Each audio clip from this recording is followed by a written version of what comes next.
It's a very well-kept secret.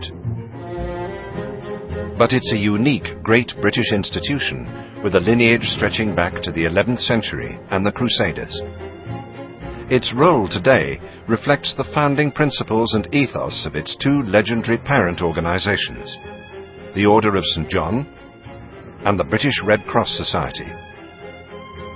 Their humanitarian efforts to provide care and comfort to those wounded in battle.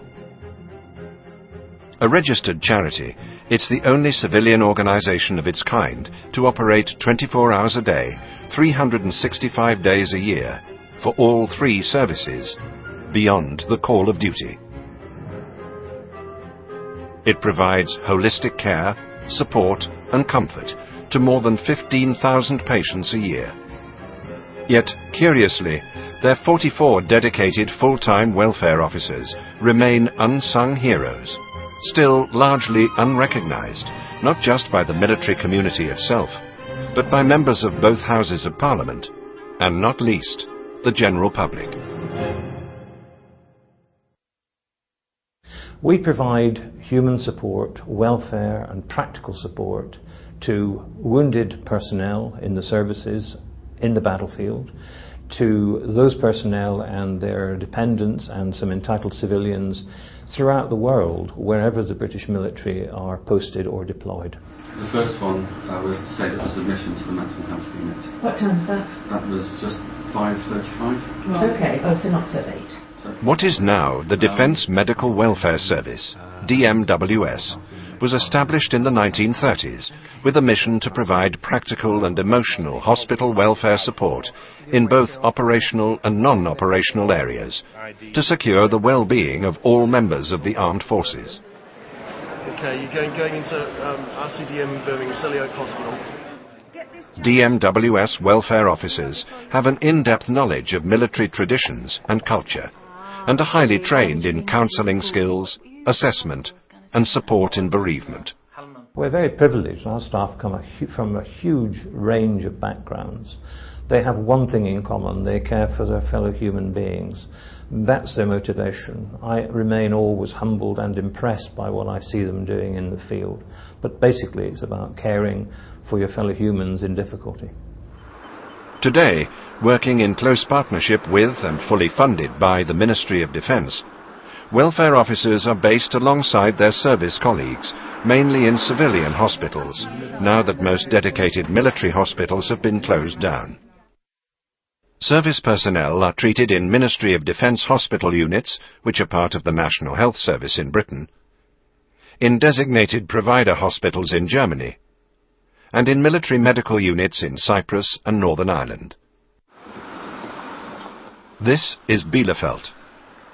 The team of DMWS welfare officers are fully integrated into the hospital in Germany. The initial area of concern was the auntie came over just to visit because she was due to have the baby. Yeah. But I think apparently he's due to go back in the next couple of weeks. Day in, day out, they work closely with their military welfare opposite numbers and civilian bilingual hospital liaison officers. Im Johannesstift, haben wir da irgendwelche neuen Sachen? Hat Gerda irgendwas gesagt? Nein, das ist nichts Neues. Ich habe eben mit ihr gesprochen. Yeah, we had a one-year admission. Patients are visited by a welfare officer on admission, throughout their stay, and on discharge. Has he been to visit today? Yeah, I've had a visit this morning. He said it's progressing well. They've taken the drain out. On a scale of 1 to 10, yeah, they're probably a 10 really, aren't they? So, yeah, I think that's pretty good. Yeah, I can't say further than that. I was the only British person in there, and they came down to see me every day. And to be perfectly honest, they are absolutely brilliant. Speaking as someone who has been a patient in the hospital here as well as being one of the padres, they're important when you're in hospital. So the work they do is tremendous. I've got to say 10. I would give them a 10. I've been in the army for about nearly 9 years. I joined in... On patrol at 6:23 on July 19th, 2007, in Afghanistan, Derek's armoured vehicle was hit by a landmine. He was rushed to a field hospital, where both legs were immediately amputated before he was flown back to the UK. I remember exactly everything because I was talking for almost more than an hour after the incident happened. The last thing I remember was Honest was speaking to me, encouraging me, saying to me, Jared, be strong and you can make it. And that was it. And I didn't realize till I woke up in the Civil Hospital after more than 8 days, when they told me that I passed away in Afghanistan, in the field hospital. They were preparing my body to be put in a body bag when I started breathing again. And I thank God for that I'm still alive. They really helped my wife, the welfare office. They really helped my wife in communicating and also in the house. They provided the house for my wife and my daughter, and also things that I wanted, like clothing to wear and other stuff, DVD, and they get so many things. Yeah, when I was there, they really did a good job. Phil, wife Jackie, and daughter Chantal. Just back from a 6-month tour in Iraq, Phil was nearly killed in a motorcycle crash. I know for a fact that Jackie was very reliant on them, which I thought, obviously, and I still think even now, was such a great thing for them to be somebody who is there to give the support to Jackie, because she was very appreciative, had been superb. He was life-threatening and critical, and he most probably wouldn't survive the night. Had it not been for them, I would have broke down. I would have most probably not be here myself, is the truth. Because what I went through was so traumatic. And when I was really at the worst, there was my daughter to consider. And they would be there for her. And that meant the world. The main worry was I knew I had internal injuries. I've got movement back. I didn't have any movement through my knee. But the muscle loss around here is hard to adapt as well. Since being here in Germany, I have a tumour and I've had a brain hemorrhage and 9 DVTs in my leg, which in itself has caused problems for the family and for my husband with work, having to have long stays in hospital and not being in very good health. Excellent is the first word that comes to mind. They are friendly, happy. If you have a problem, they will be there at the drop of a hat.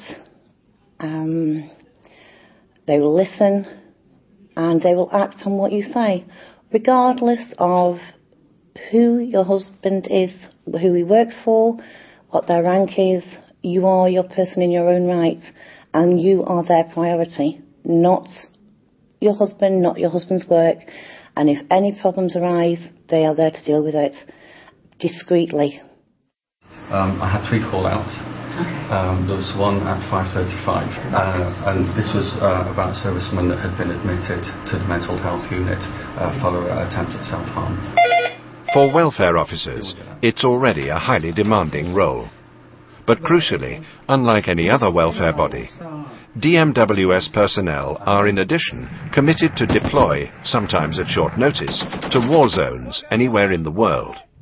In recent years, Northern Ireland, the Falklands, the First Gulf War, Kosovo, and now Iraq, Afghanistan.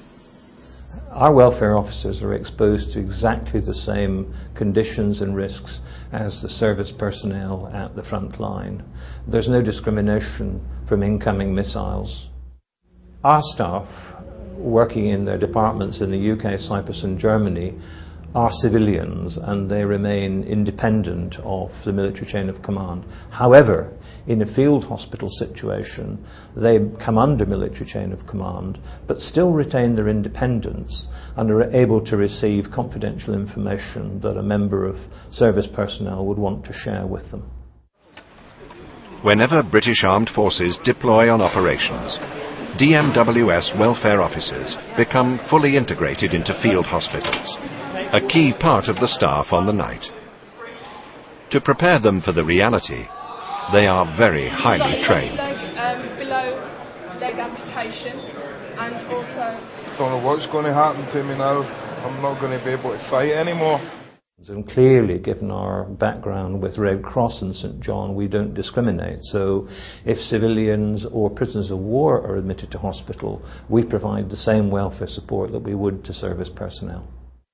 I'm welfare. My name's Vivian. اسمها ليبيا. Lancet.